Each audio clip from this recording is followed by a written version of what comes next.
హీరోయిన్గా తనకంటూ ఒక ప్రత్యేకమైన గుర్తింపు సంపాదించుకున్న నటి పూర్ణ వివాహం చేసుకుని దుబాయ్లో సెటిల్ అయ్యారు. అటు బుల్లితెర మీదటి షోస్తో పాటు ఇటు వెండితెర సినిమాలతో బిజీగా ఉన్న నటి పూర్ణకు ఒక పండంటి బాబు కూడా ఉన్నాడు.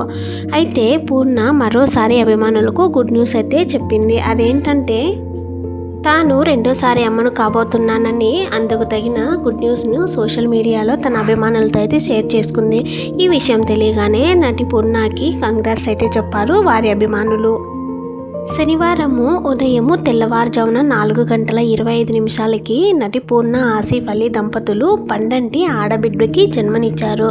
అయితే వీరి సంతోషం మాటల్లో చెప్పలేని విధంగా ఉంది. ఎందుకంటే ఇది ప్రత్యేకంగా రంజాన్ నెల కావడంతో తమ ఇంటికి ఆడబిడ్డ రావడంతో ఆ దంపతులు చాలా సంతోషంగా ఉన్నారు. నటి పూర్ణ భర్తకి ఆడపిల్లలంటే చాలా ఇష్టమంట. అది కూడా తాము ఎంతో పవిత్రంగా భావించే రంజాన్ మాసంలో ఇలా ఆడబిడ్డ తమ ఇంటికి వచ్చి తమ సంతోషాన్ని చాలా రెట్టింపు చేసిందని వాళ్ళు చాలా పవిత్రంగా భావిస్తున్నారు. సో ఈ విషయాన్ని అయితే ఆసిఫ్ అలీ సోషల్ మీడియాలో వెల్లడించారు. ఈ విషయం తెలియగానే సోషల్ మీడియాలో ఫ్యాన్స్ అందరూ కంగ్రాట్స్ అని తెలుపుతున్నారు. మీకు ఈ వీడియో నచ్చినట్లయితే లైక్ చేయండి. అలాగే మన ఛానల్ని ఫస్ట్ టైం కనుక చూస్తున్నట్లయితే సబ్స్క్రైబ్ చేసుకోండి. నటి పూర్ణ ఆసిఫ్ అలీ దంపతులు ఇలాగే హ్యాపీగా ఉండాలని మనం కూడా కోరుకుందాము. ఇలాంటి ట్రెండింగ్ అప్డేట్స్ కోసం మన ఛానల్ని ఫాలో అవ్వండి.